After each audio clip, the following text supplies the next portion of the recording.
వైకుంఠ ఏకాదశి చాలామంది ఆలయానికి వెళ్ళి విష్ణు సహస్రనామం చదువుకొని ఆలయాల్లో అంత జనాభా ఉన్నా చాలామంది జనాలున్నా కూడా వాళ్ళకు తోచినట్టుగా ఏదో నామాన్ని స్మరణ చేసుకుంటూ దర్శనం చేసుకుని తీర్థాన్ని ప్రసాదాన్ని స్వీకరించి వచ్చేస్తూ ఉన్నారు.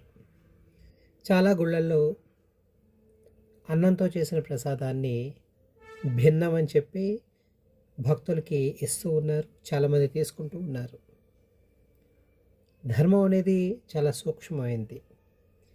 అంబరీషుడు చేసినట్టుగా వ్రతాన్ని మనం చేయలేం.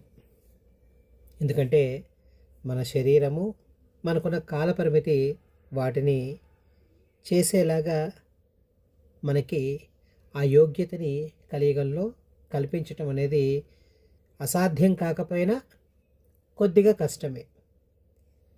ద్వైతులు లాంటి వాళ్ళు పూర్తిగా నిర్జలంగా ఏకాదశిని చేయటం మనకి ఇంకా కనపడుతూ ఉంది.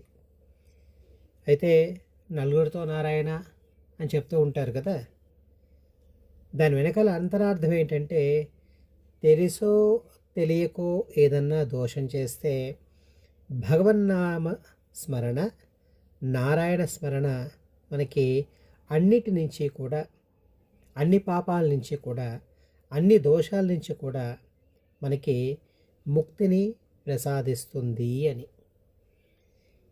ఒకవేళ ఇలాగా ప్రసాదం తీసుకుని ఉన్నా కూడా ఆకలి వేసిన వాళ్ళు ఏదో వాళ్ళకి తోచినట్టుగా ఉపాహారాన్ని చేసుకోవటం అనేది కూడా మనకి శాస్త్రంలో దానికి సంబంధించిన పరిహారాలు దానికి సంబంధించిన సరళ విధానాలు కూడా కనపడుతూ ఉన్నాయి.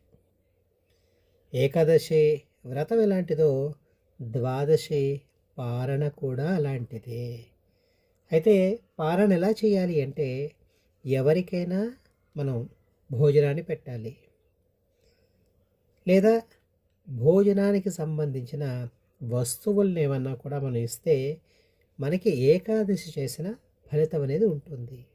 ఏమేమి ఇవ్వాలి అంటే ఏదో పెద్దగా ఇచ్చేయక్కర్లేదు, చేరుడు బియ్యం కూడా అవసరం లేదు, గుప్పెడు బియ్యం ఇచ్చినా సరిపోతుంది.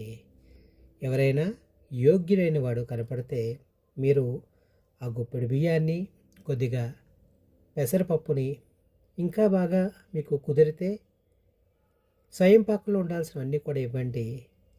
ఇతోధికంగా దక్షిణ ఇవ్వండి. ఏకాదశి ఫలితాన్ని పొందండి. జై శ్రీమన్నారాయణ.